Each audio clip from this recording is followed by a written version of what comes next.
Hello again. Just to give you an idea of how many X-Acto blades I use. These are all used, not for this project, but for all of my projects. I hang on to my X-Acto blades for a while. I actually will use them with calligraphy, which is printmaking and collage together. And I just reuse these blades because I don't need as much detail, and they're already broken and they cut real easy through cardboard. But that's how I reuse and upcycle, sort of. But this one has a nice fresh blade attached, and I'll just keep this handy in case I need to replace it. And we're going to get back to this collage, all the detail going on. So remember I mentioned that I was concerned about not having enough of the paper for the hair. I'm kind of running low on it. I think this is all I have left for this side of the hair. I'm going to have to mix it up and manage with what I have and utilize. This is very pretty. Very pretty, but this is the piece. This is the side I want to use. Not this side, this side. So I'm going to probably mix it up a little bit, give him some frosted tips on his hair or something else. I just want to make sure it stays balanced. This is where I get a little bit of OCD with my collages. So I'm going to go ahead and get back to work on this.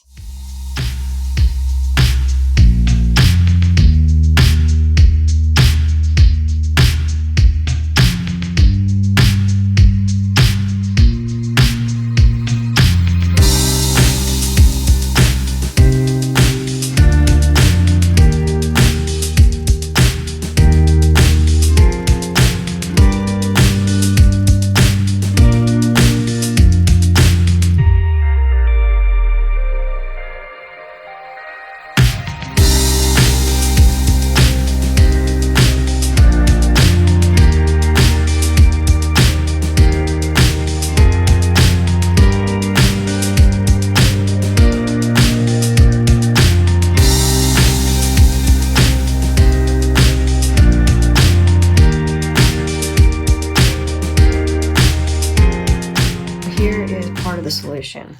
I am cutting and I am using that chosen paper for the hair. I have some excess here that is salvageable. I am slicing it and putting it off to the side. I obviously can't use huge swatches of it for large areas. So again, here comes the compromise. I'm cutting the pieces as I go, smaller pieces into the larger area, to accommodate the same palette and accomplish what I set out to do, just not using big swatches like this, because then I'm wasting paper and I don't have any paper to waste. Most of the time I can go ahead and grab a huge swatch of paper and go to town with it because I only use it in one portion of the composition. But that's not the case here. I'm kind of limited. Fortunately, this is a smaller image, so I have a lot of wiggle room.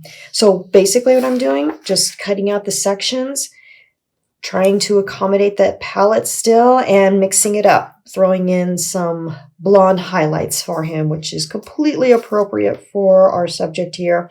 And I'm going to get back to that. Maybe I'm going to be thinking about a lighter color here. That's going to offer some contrast. I like the way it turned out here, so I'm going to continue with that same pattern.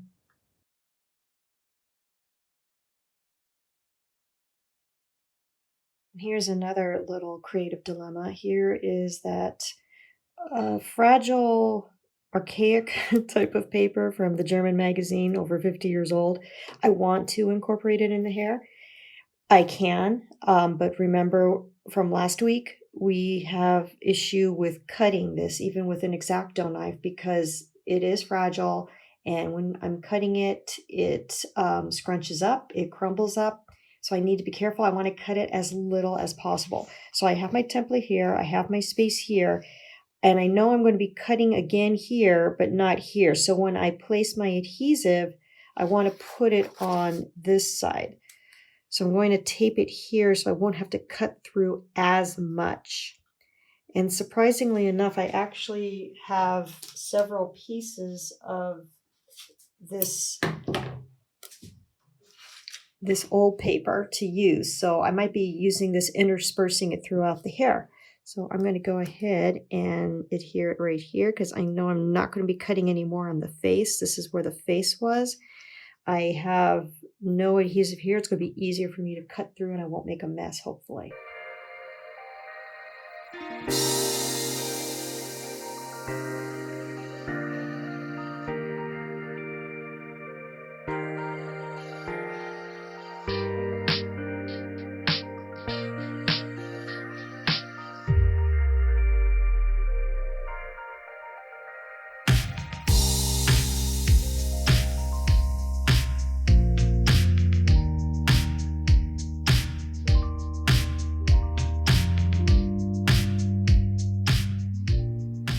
Show you really quick all the little scraps that I'm saving because, again, wanting to maintain that balance with the ephemera. Here they are. I am salvaging every little bit until I am finished.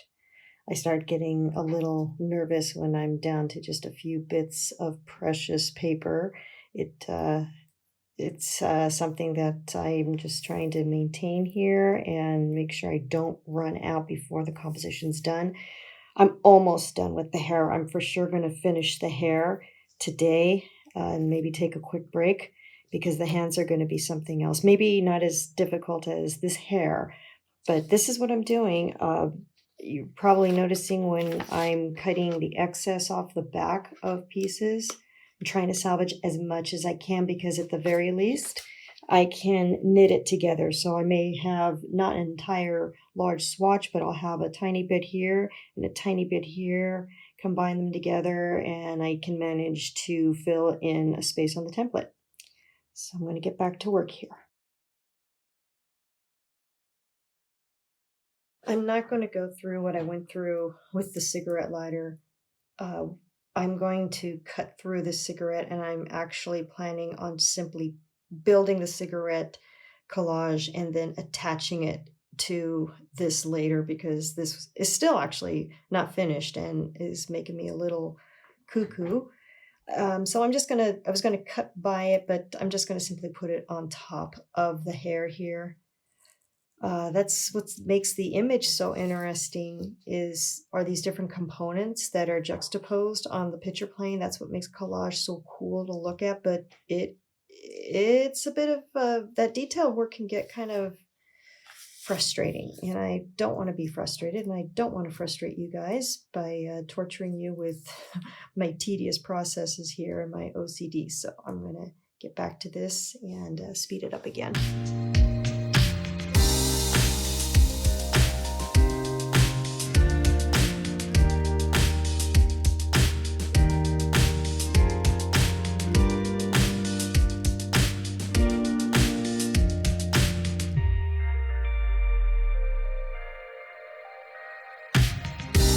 Well, it looks like the hair is done. So now moving on to the next phase, which will be the hands. More detail up ahead.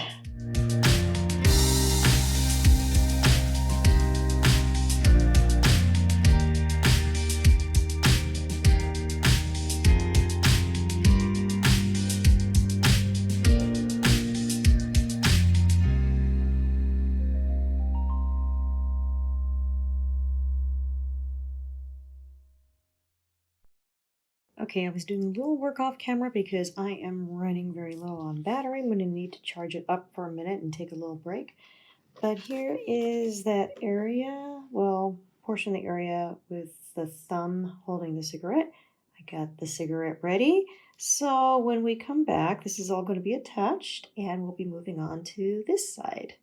I got the cigarette on here. I kind of have a tape down here where I'm not fully adhering it to the image yet.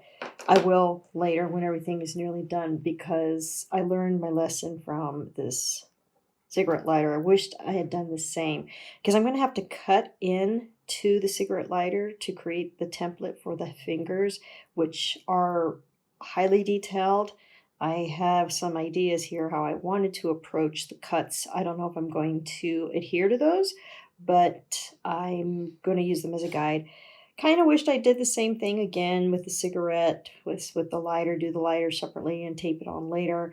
That's still going to be an option, but right now it's here. I do like the way it looks, and I just need to start with these hands.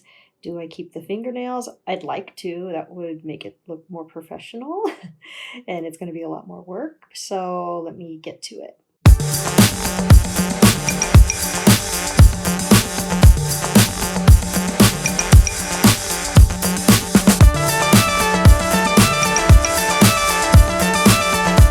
This is something I try to teach in my workshops. Gathering pieces of ephemera like this, what happens is you're going through a magazine and maybe you see an amazing image like this and you're focused on the model and the movement, the face, the hair, and how great it looks, but maybe it's something that won't work for a composition that you're working on. For me, I thought this is a great image, but it wasn't something that I was going to use. Still, I'm drawn to it. And I realized it was the material, the design, the pattern of the clothing that the model is wearing. What I like to do is take not the image itself, the model, but portions of the material that is presented in the clothing and just use that alone in my collages.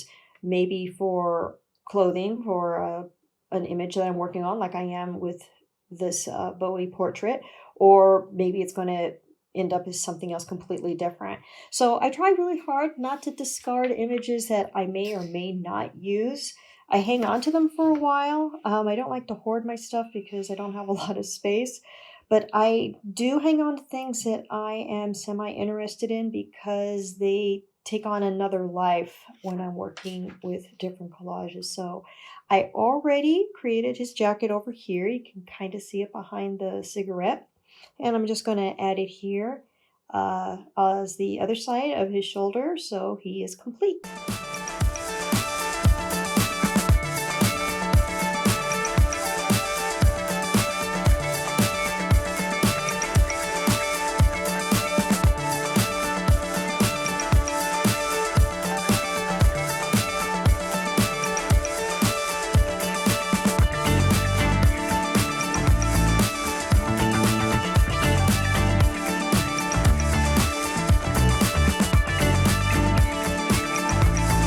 Taking my own advice, and I gave up on that cigarette lighter. I cut it out. And the reason I cut it out is because my OCD was going nuts. I didn't like the way it was looking. The edges were rough. So I just decided going to do a cigarette with it and simply make it from scratch when I'm done with everything. Everything else is looking good. I'm happy with everything else, but that cigarette lighter, it was bugging me. And these fingers, I was working on them off camera and they're something else. So there's still more work to do, as you can see. We're going to try and finish this baby up.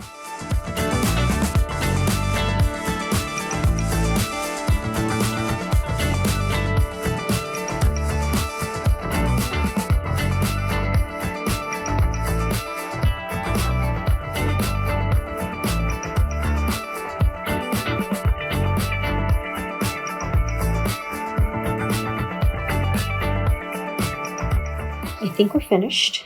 I went ahead and tried to fix this lighter off camera. I think this is as good as it's going to get, and now I'm going to go through the lovely process of cutting everything out. And this is actually the hard part also, because things that weren't taped properly, maybe I only put a little bit of tape because I wasn't sure where I was going to cut. They fall away and then I have to figure out where they go again. So that is why we do time lapse on this channel. It just makes things obviously go a lot faster and allows you to experience some of the process with me. So here I go with my X-Acto. I really should change this blade. I'm going to see how far I can get with this one. So let's get to it.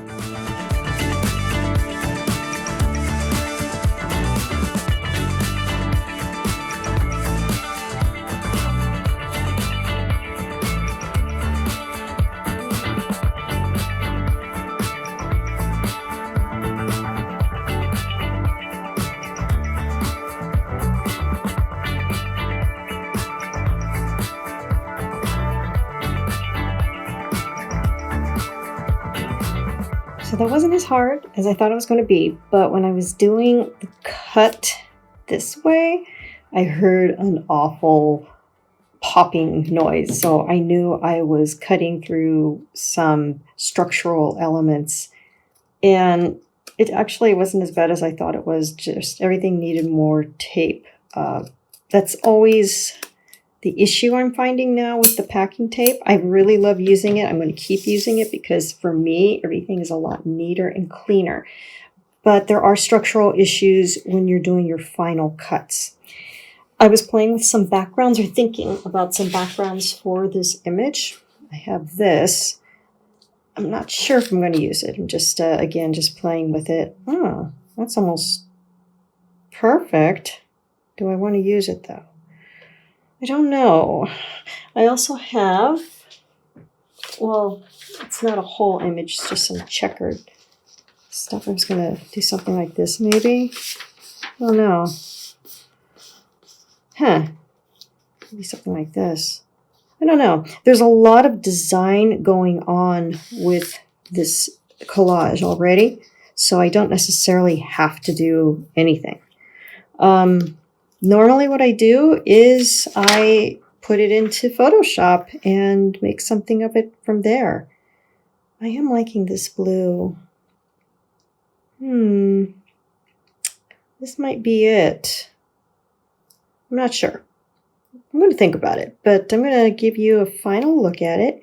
And as you know, if you've been watching the channel, I give you the final image with a background, usually a straight color background in Photoshop. You can go ahead and take a look. We'll give you some up-close peeks at it.